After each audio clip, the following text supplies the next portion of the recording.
بسم اللہ الرحمن الرحیم۔ تختی نمبر 17 بنتی ہے ترتیب کے لحاظ سے۔ یہ آج ہم آخری تختی پڑھنے والے ہیں۔ اس کے اوپر نمبر نہیں لکھا ہوا ہے خاتمہ اجرائے قواعد، یعنی کہ پیچھے جتنا بھی ہم نے پڑھ لیا نا اس کا اجرا بھی ہوگا اور کچھ نئی باتیں بھی اس کے اندر آئیں گی، اور جہاں جہاں کوئی نئی بات آئے گی، ضرورت محسوس ہوگی، وہ آپ کے سامنے ذکر کر دی جائے گی۔ غور سے سماعت کیجئے گا اور انشاءاللہ بڑی اہم باتیں آپ کے سامنے آنے والی ہیں، تو سماعت کیجئے گا۔ جزاءً الملائکۃ انا اعطینا الینا ایابہم۔ یہاں پہ پہلے جو دو جملے ہیں نا ان کے اندر جو مدیں ہیں وہ مد متصل ہیں، اور اگلے جو دو جملے ہیں ان کے اندر مد منفصل ہیں۔ یہ مد متصل اور مد منفصل کی وضاحت میں آپ سے پچھلے سبق کے اندر کر چکا ہوں، تو اس کی مزید تفصیل کی ضرورت نہیں ہے۔ آگے جو بھی نئی بات آئے گی وہ آپ سے عرض کروں گا۔ اور آخری جو جملہ میں نے تلاوت کیا نا الینا ایابہم، یہاں پہ گول دائرہ لگا ہوا ہے، وقف کا نشان لگا ہوا ہے، اور وقف کے نشان کے لیے ہم نے پڑھا ہے کہ وقف اسے کہتے ہیں کہ جہاں پر آخری حرف کے اوپر جزم لگا کر پڑھنا اسے وقف کہتے ہیں۔ تو یہاں پر پہلے سے ہی جزم لگی ہوئی ہے، تو جہاں پہلے سے ہی جزم لگی ہو تو سبحان اللہ آپ کو جزم لگانے کی ضرورت ہی نہیں ہے، پہلے سے ہی جزم موجود ہے۔ تو یہاں پہ اس بات سے، اس جملے سے آپ اس بات کا اندازہ لگا سکتے ہیں اور سیکھ بھی سکتے ہیں کہ آخری حرف پر جزم لگانی کیسے ہے۔ تو یہاں پہ ایابہم، ادھر جو ہا کے اوپر جزم ہے، مطلب ہا کے اوپر پیش ہے، اور آگے میم کے اوپر جزم ہے، ہم، ہا کو میم سے ملایا ہم، تو یہ وقف بھی ہو گیا اور جزم بھی لگ گئی۔ تو پہلے سے ہی یہاں پہ جزم میم کے اوپر لگی ہوئی ہے، تو نئی جزم لگانے کی ضرورت بھی نہیں ہے۔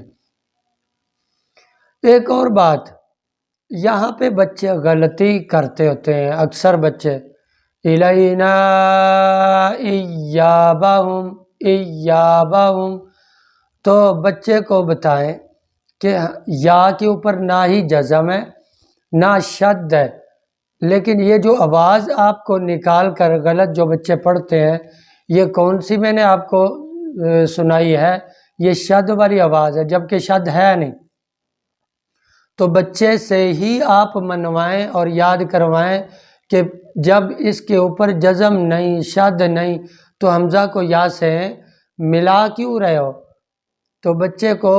پھر بھی اس کے ذہن میں نہیں آ رہا نا، تو اسے کہو اس کا ہجے کرے، جوڑ کرے، تو بچہ کہے گا حمزہ زیر ای، یا الف زبر یا، ای یا، پھر ای یا، پھر پڑھے گا۔ تو کہو حمزہ زیر ای کہا ہے نا، ای،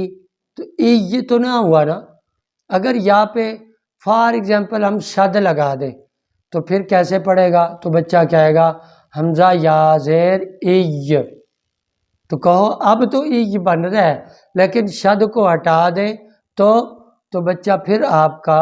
امید سے ہی پڑھ لے گا حمزہ زیر ای، اسے کہو ای پڑھا ہے نا، ای تو نہ کہو، تو بچہ آپ کا انشاءاللہ یہاں صحیح پڑھ لے گا۔ الینا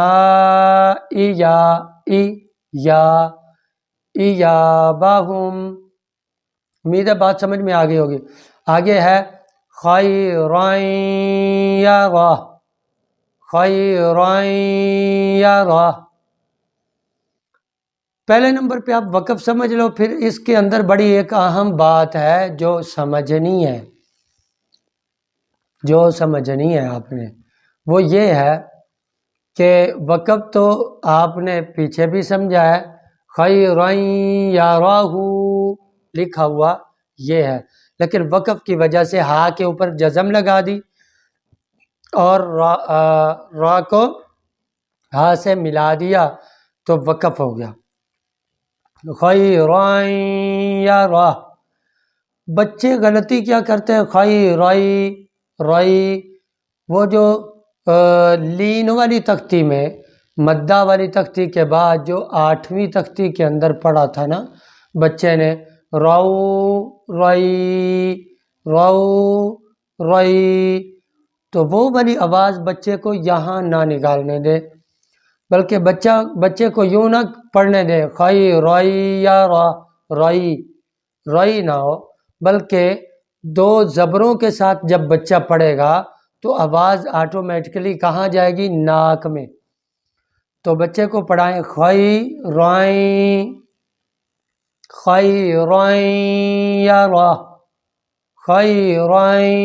یرہ۔ 2 زبروں والا لفظ جب بھی شد والی یا سے ملے گا تو وہ رائیں کر کے ملے گا، یعنی کہ نون کی آواز پیدا کرنی ہوگی۔ اب نون کی آواز کیوں پیدا کرنی ہے جی؟ اس لیے آپ سمجھیے گا، بڑی غور طلب بات ہے، وہ یہ ہے کہ را 2 زبر رن، ایسے ہی را لکھی ہو، آگے الف ہو، اوپر 2 زبریں ہوں تو کیا پڑھو گے، را 2 زبر رن، غور سے، را 2 زبر رن۔ اگر ایک را کے اوپر زبر ہو، را کے اوپر صرف زبر ہو،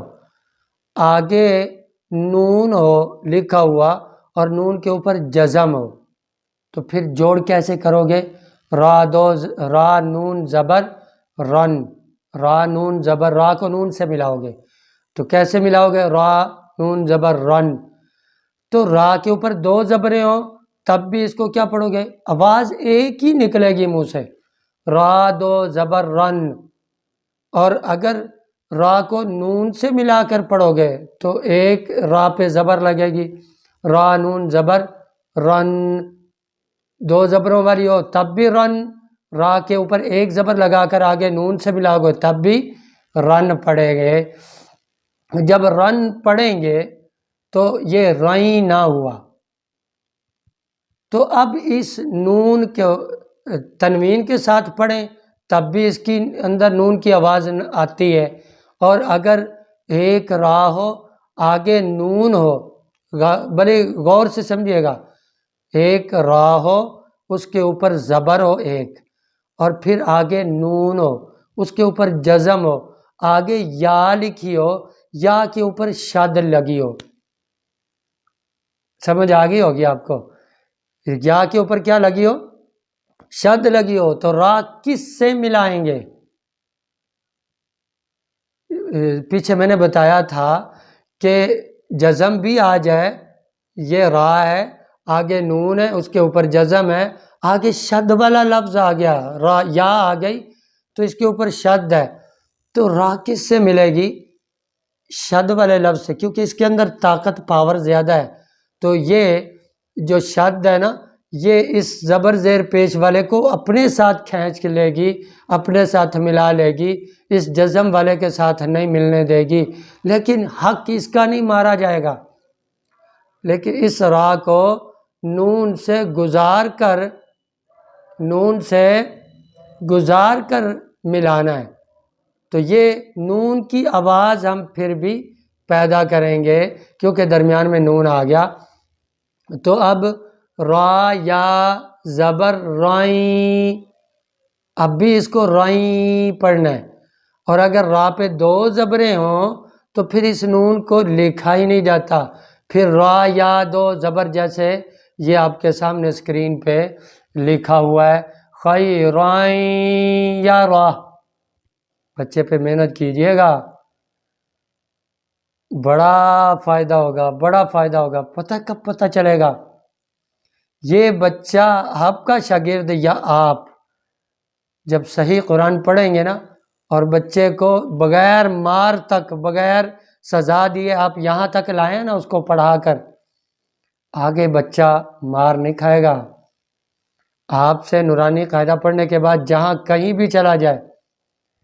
بچہ مار نہیں کھائے گا، شاگرد آپ کا ہے، آپ کا۔ سمجھ آ رہی؟